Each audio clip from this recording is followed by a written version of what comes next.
Hey friends, Michael Kingswood here. It's 2 o'clock. It's time for the deep dive. But first, it's time for the puppy dive. Go look. All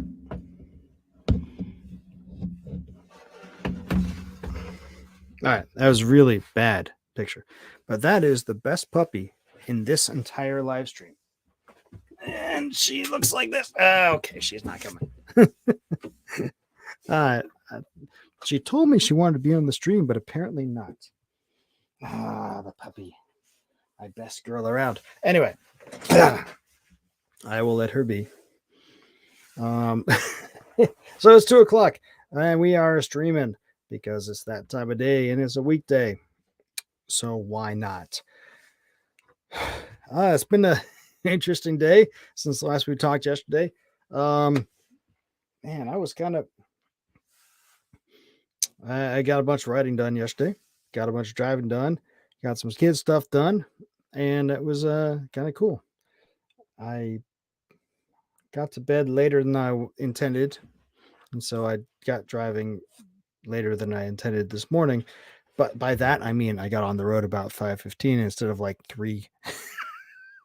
Because I had this absurd notion that I was going to go out between 3 and 4 and chase the bonuses that Lyft had going on between 3 and 4. Am I stupid? Of course I'm not going to do that, but I keep telling myself I'm gonna.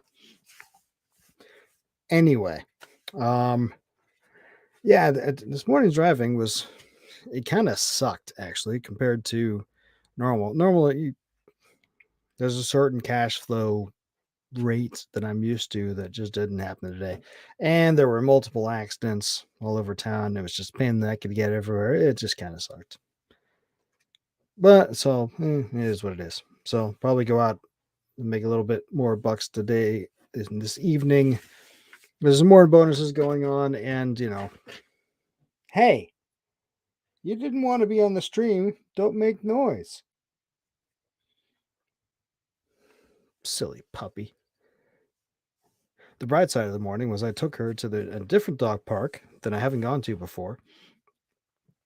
It's called the Grape Street Unleashed Zone here in San Diego, and man, it's a great place. Met a bunch of cool dogs, met a bunch of cool people who I haven't hung out with before, and she had a bunch of fun. And finally, I mean, she's met a couple of the dogs who have given her what for as much as she gives them. Even though she's a puppy, she has managed to hold her own. But there was a couple of dogs at this place that really put her in her place. And one little tiny little puppy that just completely intimidated the hell out of her. And it was great. And I met a Vizsla there. I don't know if I talked about this before, but when I was doing research on what kind of puppy I wanted to get, because last summer, fall, I was like, I got to get a dog. It's been too long since I had a dog. And got advice from various people, and a whole bunch of people were like, dude, look at Vizslas. You should get a big Vizsla. And but I never met a Vizsla before. So I was researching the breed, and I was like, these guys seem awesome. I'm going to get me a Vizsla. And there's a guy I correspond with online. His dad was breeding Vizslas up north, and I was like, oh, cool. And then he had some family things. It wasn't going to work out. And I was like, oh, great. Well, I was looking around town. The local breeders, they wanted a ridiculous amount of money for Vizsla puppies. It's like, I can't do that. And I was still figuring out what to do when Freya showed up as a Christmas present. My fun little Malinois. And I couldn't be happier. She's a great dog. But I met this Vizsla at the dog park, and I was a little surprised. I saw this dog. I was like, that looks like a Vizsla, but I wasn't sure. I was like talking to his owner. I was like, what kind of dog is that? He's a Vizsla. I'm like, I thought they were bigger than that. He was like, maybe a little, but he's just a little small. I'm like, whoa. Because Freya is only 6 months old and already bigger than him. But holy cow, was that guy fast. Freya, for the most part, is able to keep pace with both dogs around. But this guy left her in the dust. I was like, wow, that's a fast dog. Wow. But so cool dog. First time ever meeting a Vizsla. That was cool. Um, I am very happy with the awesome puppy that I have, though. Uh, yeah, well, she's great. And, what can I say? Her breed was in a movie. Not that that matters. But anyway, um, so yeah, that's what's going on around here. But I was thinking about something. I don't want to talk about it here because maybe you guys, all three of you who watch this, um, might might find it intriguing because I was running it through my head and I'm not sure. I think there may be chicanery going on. So let me share something here. It's obviously the title says it all, right? It's the Powerball. So a little background: I was getting some wine on Sunday, and the store I go to, I noticed that the Powerball had reshifted. Uh, it was at like 450 million or something, and it's back down to this bare minimum. I was like, "Oh, somebody actually won!" And I was like, "Yeah, somebody in Arizona bought ticket, won it from the ticket." Oh, well, cool. I mean, that's cool. But I got to thinking, uh, did somebody really win? Now, hear me out here, right? So this is from Powerball.net. So you see the odds there: 1 in 292 million to win, and there's the most ever. There's been four winners at a time. Obviously, most drawings ever. There's been zero. Disregard. I'm talking about the jackpot only. Disregard the rest of this. Um. So okay, about one winner every 10 drawings. Okay, cool. Going back through here, Powerball started in 1992, and since that time, there's been 396 winners, according to Powerball.net. So, 30 years, 396 winners. So, 13 winners per year, plus or minus a little. Um, and one odds of one in 292 million. So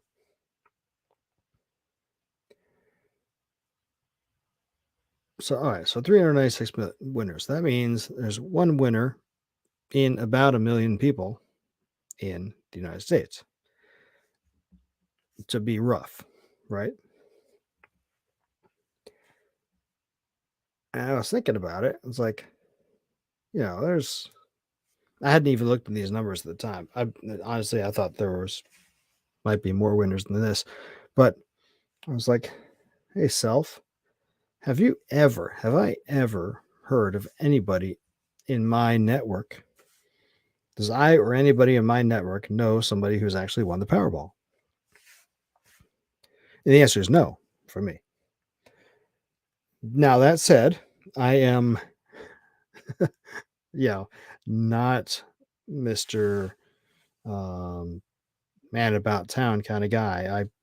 I am, if you believe the Myers Briggs from when I was in high school, I'm an INTP, although I don't give that much credence since I tested exactly the opposite that after college, ROTC, and submarine training. But who knows? But from my own observations of me, I'm a pretty, I'm an introvert. I'm a homebody. I've you know, I'm not shy. I hate. This is one of the things I hate about writers. I'm not a even though I am a writer, I tend to I can get along with writers, but I hate writers also because there's so much pretension and so much navel gazing. And the biggest thing that pisses me off is I'm an introvert. I can't go meet people. Go screw yourself. Yes, you can. Introvert does not equal shy. Introvert does not equal antisocial. Introvert does not equal unable to talk to people. All that other crap is you being an egotist. And shy people are the biggest egotists of all. Oh, there's all these people out there who are like who would probably love to be your friend, who would love to know you, but you deny them that opportunity because you're so concerned about people, what somebody might think about you. Go screw yourself. In fact, go face the corner, put on a dap because you suck. That's not what an introvert is. An introvert is somebody who naturally just is just fine on their own, gets energy on their own, and maybe doesn't like crowds and is not naturally gregarious, right? In what they do. Whereas where an extrovert derives energy from going and glad handing and all this stuff. So if I'm at a party or something, I'm not going to be, you know, the dude who is go around to everybody, but I will say hi. I will will talk to people. I'm not shy in that sense. Um, though I was, and maybe that's why I hate people who call themselves shy now. Because when I was junior high and high school, I was a total dork. But that was because I was being an egotist. I was not giving people I was denying people the opportunity to be my friend because I was so self-absorbed with me, right? So now I will go and I will introduce myself around and say hi and hang out with people. I'm not Mr. Huge, you know, in the right setting. I am extremely, um, where the case for just came to mind is flamboyant, but that's not the case. And gregarious, I guess, is the right one. But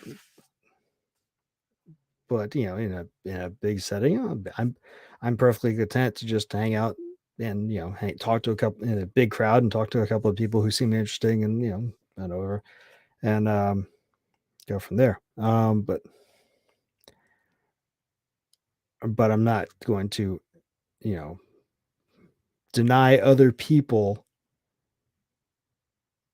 opportunity just because I'm so concerned with myself. I'm not sure if that makes sense, but that's the way I interpret shyness, and it just pisses me off when people use that as an excuse, especially when they use "I'm an introvert" as an excuse because that's not what it is, and it's excuse making.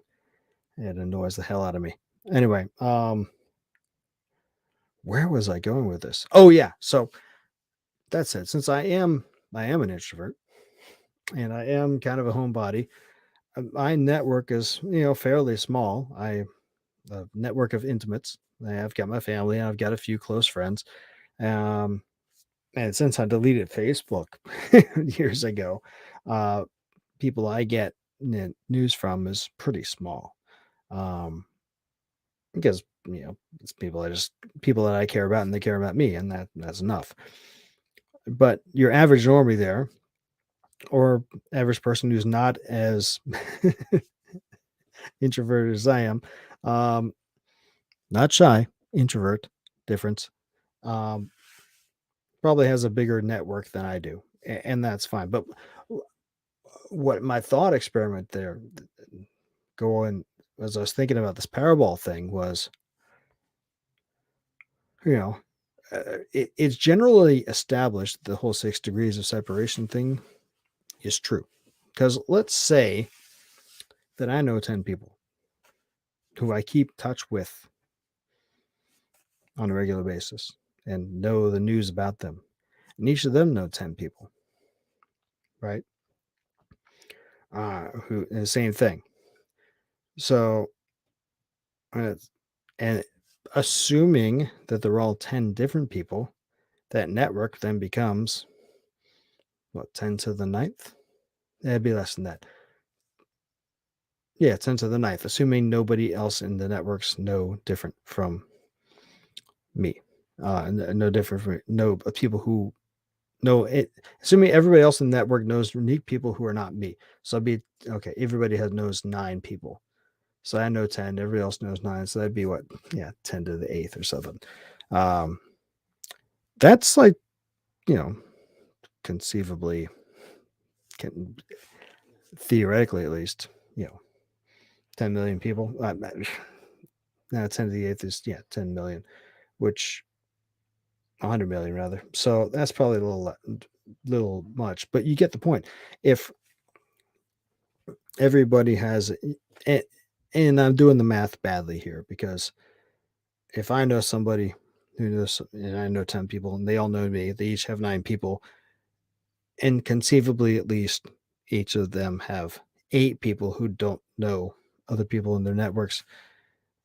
The point is, conceivably, a 6 degrees of separation network would be, 1 million strong at least. Um, Given that, I've never heard through any, I've never heard of a friend's nephew's neighbor who won the Powerball jackpot.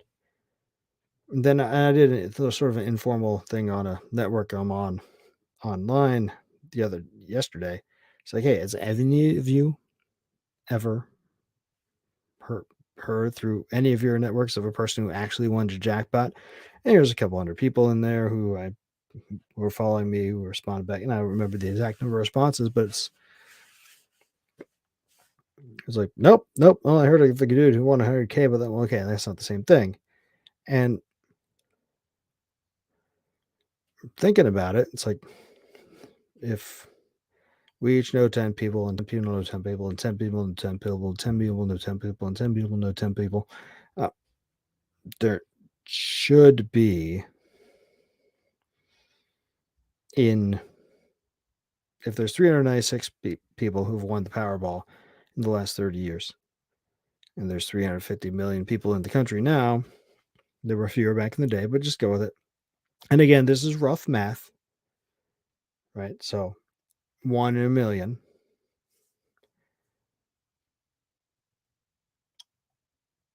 Somebody who should have heard of through his network, somebody who actually won the Powerball jackpot.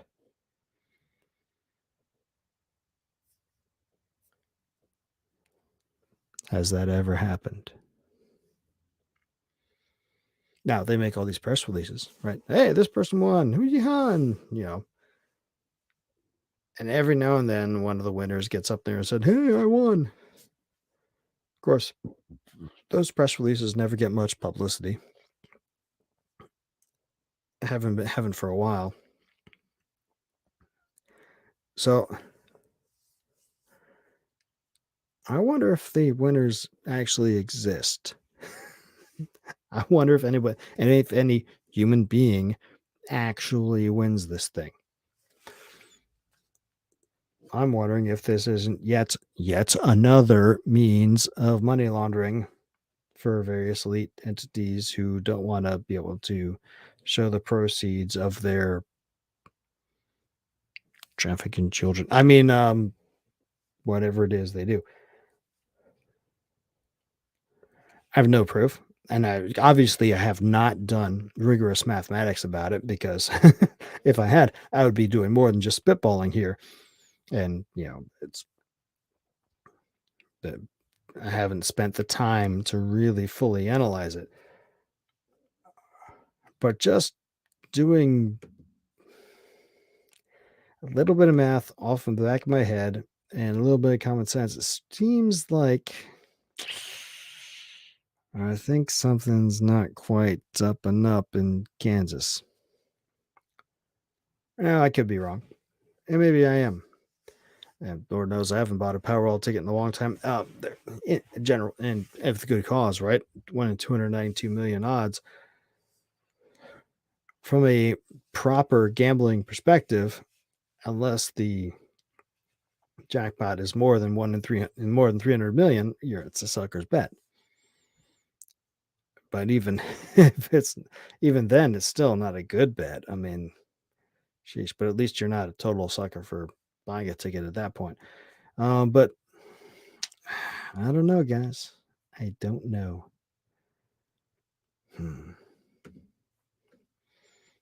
Anyway,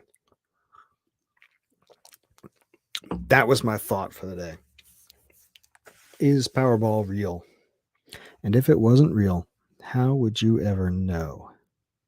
aside from doing the math, right? And if it wasn't real, what are the incentives to keep it not real? And I think the incentives are pretty obvious, right? You get the suckers and everybody knows lottery is a tax on the poor and the innumerate meaning those who can't do math. Um,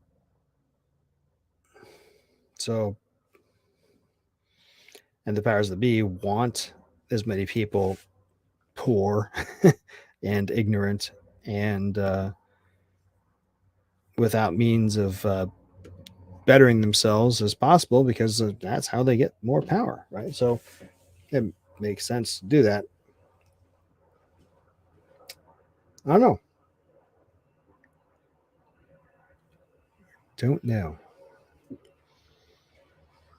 Maybe one of you can enlighten me at some point. But I'm sitting here thinking, I think the whole thing is a scam. It doesn't bother me that much because I haven't bought into it all that much. Every now every now and then, a long time ago, I'd buy into tickets when the pot got huge, but it's mostly entertainment. But I know there are some people who go into this thing religiously, or at least semi. And every time the pot gets really huge, you can see the masses lining up to give their money into the lottery.